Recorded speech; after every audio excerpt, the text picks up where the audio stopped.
Hi hello வணக்கம் நண்பர்களே. நான் நல்லா இருக்கேன். நீங்கள் நல்லா இருப்பீங்கன்னு நினைக்கிறேன். எப்போவுமே அடுத்தவங்க நல்லா இருக்கணும்னு நினைங்க, நிச்சயமாக நாம் நல்லா இருப்போம். சரிங்களா? இதுதான் நம்மளோட தாரக மந்திரம். ஓகேங்களா? இன்றைக்கி என்ன அப்படின்னா, ரீசெண்டாக ஒரு புக் படித்தேன். அட்டாமிக் ஹேபிட்ஸ் அப்படின்னு ஒரு புக்கு. அதை எழுதினவர் பேர் வந்து ஜேம்ஸ் கிளியர். பேரை பாருங்க, ஜேம்ஸ் கிளியர். கிளியர் அப்படின்னா வந்து கிறிஸ்டல் கிளியரான அந்த புக்கு.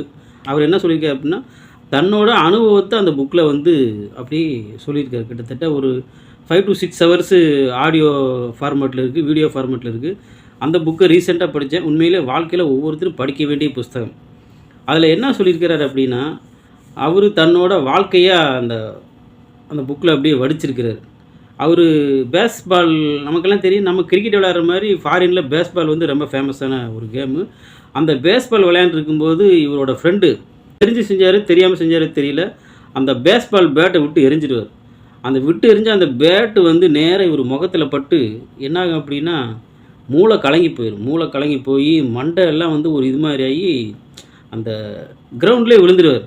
கிரவுண்டில் விழுந்து அங்கேருந்து ஹெலிகாப்டரில் கூட்டிகிட்டு போய் ஒரு பிரபலமான ஒரு ஆஸ்பத்திரியில் வச்சு கிட்டத்தட்ட ஒரு 2 வருஷம் அவர் கோமா ஸ்டேஜில் இருக்கார். கோமா ஸ்டேஜில் இருக்கிறாரு. கொஞ்சம் நாள் கழித்து கோமாவிலேருந்து வெளியே வந்ததுக்கு பின்னாடி நுகரும் திறன் இருக்கா இல்லையான்னு செக் பண்ணி பார்க்கலாம் அப்படிங்கிறதுக்காக ஆப்பிளை கொடுத்து ஸ்மெல் பண்ணி பார்க்க சொல்கிறாங்க. ஸ்மெல் பண்ணி பார்க்குறாரு. ஜூஸை கொடுத்து ஸ்மெல் பண்ணி பார்க்குறாங்க. இந்த மாதிரி டிஃப்ரெண்ட் டைப் ஆஃப் சில இதெல்லாம் கொடுக்குறாங்க. கொஞ்ச நேரம் கழித்து வந்து லைட்டாக இரும சொல்கிறாங்க. அதை இருமும்போது அவருமே நினச்சா ரொம்ப கஷ்டமாக இருக்குது அப்படின்னு இருமி இருக்கிறாரு. மூச்சு அடக்கி இருமும்போது அந்த கண்ணு வெளியே வந்துடுச்சு. அப்போ எவ்வளோ கொடுமையான விஷயம்னு பாருங்கள். அதை அப்படியே மறுபடியும் தூக்கி உள்ளே வச்சு கட்டி அந்த கண்டிஷனில் இருந்து, ஆனால் அவர் வந்து தன்னோட நம்பிக்கை இழக்கலை.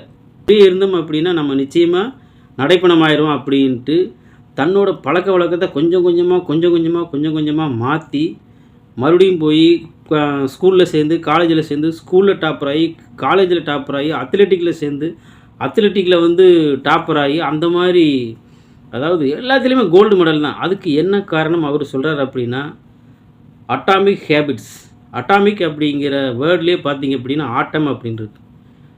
அட்டாமிக் அப்படிங்கிற வேர்டை கொஞ்சம் கூர்ந்து கவனிச்சிங்க அப்படின்னா ஆட்டம் அப்படின்றது. ஆட்டம் அப்படின்னு என்னது? சின்ன துரும்பு, சின்னதாக கண்ணுக்கு தெரியாத துகள்.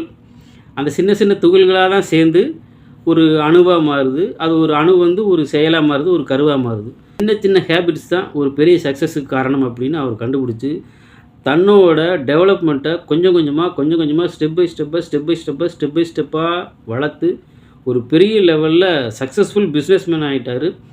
இன்றைக்கி அவரோட அந்த அட்டாமிக் ஹேபிட்ஸில் என்னென்ன மோட்டிவேஷன்ஸ் எல்லாம் சொன்னாரோ அதுதான் வந்து இன்றைக்கி சக்ஸஸ்ஃபுல்லாக இருக்கிற பிஸ்னஸ்மேனாக இருக்கட்டும், என்டர்ப்ரனராக இருக்கட்டும், சைக்காட்டிஸ்டாக இருக்கட்டும், சைக்காலஜிக்கலாக இருக்கட்டும், எல்லா பேருமே வந்து அதுலேருந்து ரெஃபர் பண்ணுறது இந்த புக்கு தான். ஹேபிட்ஸை எப்படி இம்ப்ரூவ் பண்ணுறது அப்படிங்கிற சம்மந்தமான இந்த புக்கு. சரிங்களா? அதனால் அதை படிக்கும்போது எனக்கு உண்மையிலே ரொம்ப ஆச்சரியமாக இருக்குன்னு அப்படின்னா, இப்படியெல்லாம் ஒரு மனுஷன் வந்து தன்னை மாற்றிக்க முடியுமா அப்படிங்கிறது அதில் ஹைலைட்டான ஒரு விஷயம்.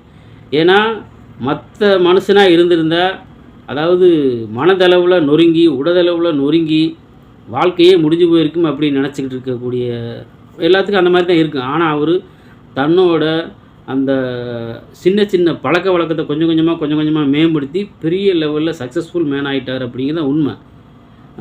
அட்டாமிக் ஹேபிட்ஸ், அந்த புக்கு நேம் வந்து அட்டாமிக் ஹேபிட்ஸ். ஆத்தர் வந்து ஜேம்ஸ் கிளியர். சரிங்களா? எப்போயாவது உங்களுக்கு டைம் கிடச்சி அப்படின்னா நிச்சயமாக அந்த புக்கை படிங்க. வாழ்க்கையில் ஒவ்வொருத்தரும் தவற விடக்கூடாத புஸ்தகம் அப்படின்னு சொன்னோம்னா அந்த அட்டாமிக் ஹேபிட்ஸ் தான். அதை ஃபாலோ பண்ணோம் அப்படின்னு நிச்சயமாக சக்ஸஸ்ஃபுல்லாக ஆயிடுவோம். அதான் இன்னும் அதில் என்ன சொல்கிறார் அப்படின்னா, எந்த ஒரு பழக்கத்தையும் 21 நாள் வந்து நம்ம ஃபாலோ பண்ணிட்டோம் அப்படின்னா அது வந்து அந்த பழக்கத்தை விட முடியாது.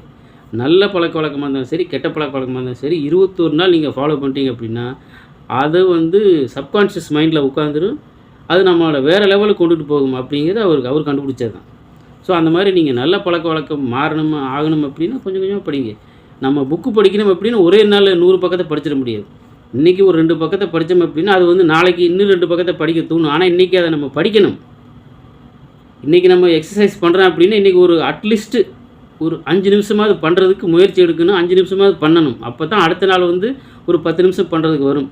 எடுத்த உடனே அரை மணி நேரம் பண்ணிட முடியாது. எடுத்த உடனே பெரிய பாடி பில்டர் ஆகிட முடியாது. எல்லாத்துக்குமே முயற்சி, பயிற்சி தேவை. அதை வலியுறுத்துகிற புஸ்தகம் தான் அந்த அட்டாமிக் ஹேபிட். சரிங்களா? நிச்சயமாக வாழ்க்கையில் ஒவ்வொருத்தரும் படிக்க வேண்டிய புக்கு அட்டாமிக் ஹேபிட்ஸ். சமயம் கிடைக்கும்போது படிங்க.